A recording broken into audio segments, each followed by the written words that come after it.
Hi student, welcome to my YouTube channel.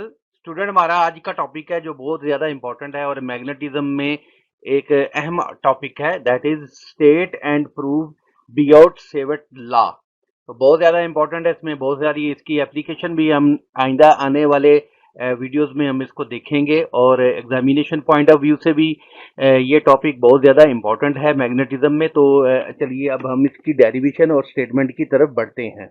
सबसे पहले हम स्टेटमेंट करेंगे। ये स्टेटमेंट है, the magnitude of the magnetic field at a point due to current distribution is directly proportional to amount of current and effective length of conductor. ये दो बातें होगी। ये देखिए, एक मैंने रेड में लिखी है, अमाउंट ऑफ करंट है, और दूसरी इफेक्टिव लेंथ ऑफ कंडक्टर है। और तीसरी चीज जिसके ये प्रोपोर्शनल है वो inversely proportional to the square of the distance between point and the current distribution।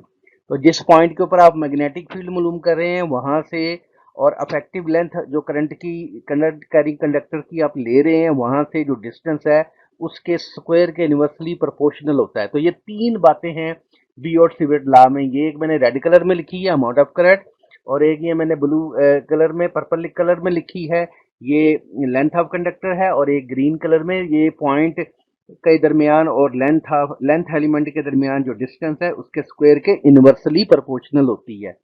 तो ये थी स्टेटमेंट। अब हम देखते हैं इसका मैथमेटिकल फॉर्म। तो मैथमेटिकल फॉर्म, ये इसका जी मैथमेटिकल फॉर्म है, स्मॉल अमाउंट ऑफ एलिमेंट, यानी this is small amount of magnetic field due to this small length element. तो ये mu naught upon 4 pi into I D S sine theta upon R square. तो ये है mathematical form Biot Savart law का। अब हम इसको proof करेंगे। तो चलिए नेक्स्ट स्लाइड की तरफ बढ़ते हैं और इसको प्रूफ भी करते हैं। तो डेरिवेशन स्टूडेंट, हम सबसे पहले कंसीडर करेंगे कि हमारे पास एक वायर है, आप कंडक्टर भी कह सकते हैं। तो consider we have piece of conductor, या आप वायर भी लिख सकते हैं, through which current I is flowing as shown in the figure. तो ये देखिए, एक वायर ली, ये किसी भी शेप की हो सकती है, स्ट्रेट भी हो सकती है और इस शेप की भी ले सकते हैं। तो ये मैंने एक वायर कंसीडर की है। और अब सपोज क्या करना है, now consider it's small element, length element D S of the conductor. तो यहाँ पे एक ये लेंथ एलिमेंट ले लिया। देखिए, ये आई करंट इसमें फ्लो कर रही है और ये इसका small length element D S है।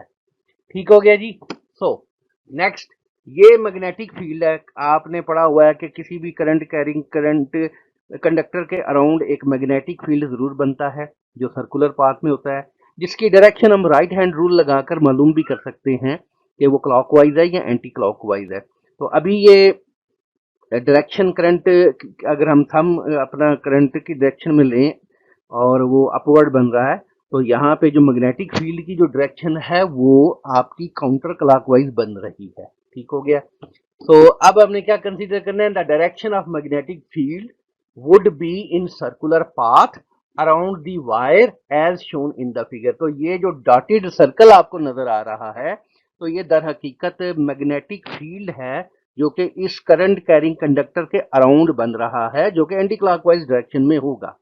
Okay, let r is the distance between the point p from the length element ds। अब आपने क्या करना है, यहाँ पे एक p पॉइंट कंसीडर करना है। देखें जी, ये p पॉइंट है और इस p पॉइंट का इस लेंथ एलिमेंट ds से जो डिस्टेंस है वो हमने r सपोज किया है। तो इस पॉइंट के ऊपर हमने मैग्नेटिक फील्ड की वैल्यू को कैलकुलेट करना है असल में। ठीक हो गया। वी रेफर, यहाँ पे एक बात ध्यान में रखनी है, we refer quantity I D S as vector quantity and known as current element. तो यहाँ से इस पूरी वायर में से करंट आई गुजर रहा है, तो इसका मतलब ये जो स्मॉल एलिमेंट है डी एस, इसमें भी करंट आई गुजर रहा होगा। तो जैसे हम फ्लक्स में एरिया वेक्टर को एरिया वेक्टर कंसीडर करते हैं, इसी तरह यहाँ पे हमने लेंथ एलिमेंट को, क्योंकि इसमें से करंट भी गुजर रही है, और उसको हमने करंट एलिमेंट कंसीडर करना है और इसको वेक्टर वेक्टर क्वांटिटी कंसीडर करना है।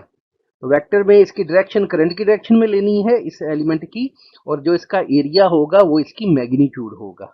ओके। तो अकॉर्डिंग टू स्टेटमेंट, अब हम स्टेटमेंट पढ़ के आए हैं कि जो मैग्नेटिक फील्ड है वो क्या है, वो करंट के डायरेक्टली प्रोपोर्शनल है जो कि करंट में से गुजर रही है, और मैग्नेटिक फील्ड जो है वो इफेक्टिव लेंथ के डायरेक्टली प्रोपोर्शनल है। मतलब जितनी हम कंसीडर कर रहे हैं लेंथ, वो इफेक्टिव लेंथ होती है। और इसके अलावा जो डिस्टेंस है इफेक्टिव लेंथ से उस पॉइंट पी का जहां पे हम मैग्नेटिक फील्ड मालूम करना चाहते हैं, उसके स्क्वायर के इनवर्सली प्रोपोर्शनल है।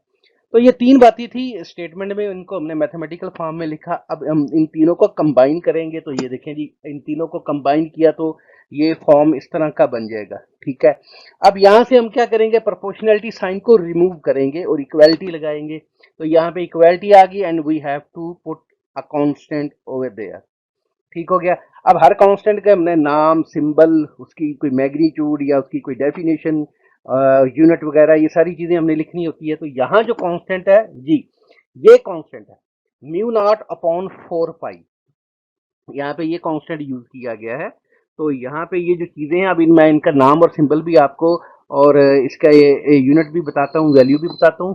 ठीक है, अब this is the expression for magnetic field at a point P due to small current element. ठीक है, ये देखें जी, यहाँ भी डी एस लगा है, तो ये देखें यहाँ भी डी बी लगा हुआ है, यानी स्मॉल पोर्शन डी एस जिसमें करंट आई गुजर रही है, उसकी वजह से मैग्नेटिक फील्ड डी बी है।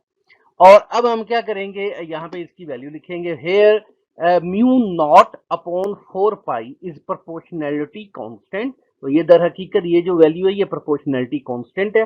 और अगेन यहाँ पे चूंकि ये 4 पाई के बारे में तो हम जानते हैं ये कांस्टेंट है, ये चीज नहीं आई है, तो ये क्या है, here mu naught is known as permeability of free space. ये जो टर्म है ये परमीएबिलिटी होती है। स्टूडेंट, हम इलेक्ट्रिसिटी में पढ़ के एक टर्म आए थे, अगर आपको याद होगी, वो टर्म थी एप्सिलॉन नॉट। ये टर्म थी, ऐसे हम लिखते थे एप्सिलॉन नॉट। ठीक है, तो ये थी परमिटिविटी ऑफ फ्री स्पेस। आप जानते हैं इलेक्ट्रिक फील्ड में, इलेक्ट्रिसिटी में हमने ये टर्म कई दफा पढ़ी थी, ये इसको हम परमिटिविटी ऑफ फ्री स्पेस बोलते थे। और इसकी न्यूमेरिकल वैल्यू भी थी 8.85 इंटू 10⁻⁻12 कूलम स्क्वायर पर न्यूटन मीटर स्क्वायर। ठीक है, तो ये इसकी वैल्यू भी थी। लेकिन यहाँ पे ये जो सिंबल है, यहाँ पे ये जो सिंबल ये वाला है, ये सिंबल का नाम है परमीएबिलिटी। इसका नाम था परमिटिविटी और इसका नाम था परमीएबिलिटी। अच्छा, काम दोनों का एक ही है।